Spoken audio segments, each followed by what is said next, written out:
A Pentagon assessment has declared the only way to completely destroy all parts of North Korea's nuclear weapons program is through a ground invasion. Rear Admiral Michael Dumont expressed the opinion on behalf of the Joint Chiefs of Staff in a letter to Congressman Ted Lieu. Mr. Dumont said calculating even the roughest potential casualty figures would be extremely difficult. He also gave some detail on what the first hours of the war would involve. The only way to locate and destroy, with complete certainty, all components of North Korea's nuclear weapons programs is through a ground invasion, he wrote in response to Congressman Lieu's questions about a potential conflict. The risks involved included a potential nuclear counterattack by North Korea while U.S. forces attempted to disable its deeply buried, underground facilities, he said. A classified briefing is the best venue for a detailed discussion, he added. The Joint Chiefs of Staff directly advise the President of the United States on military matters. Dear at Real Donald Trump, it is morning in Japan. This at Washington Post article on grim North Korea war options is for you.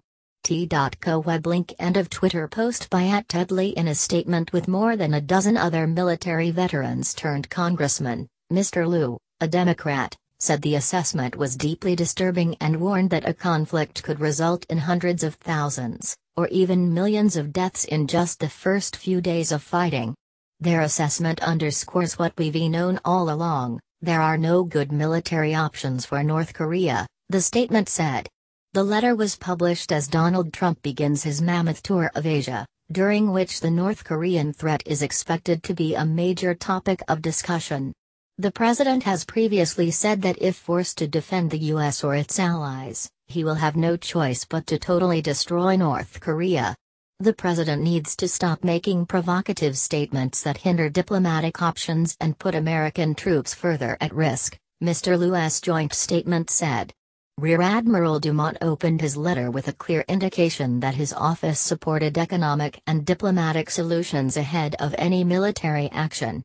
Potential casualties from a conflict depended heavily on the intensity of any attack on South Korea's capital, Seoul, which lies just 35 miles 56 kilometers from the border, as well as how much advance warning the U.S. and its allies had, he said.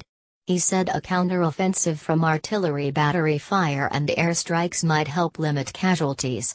The Joint Chiefs also fear that Pyongyang would use biological weapons in a conflict, despite international conventions banning their use, as well as chemical weapons, which it has never agreed to abandon.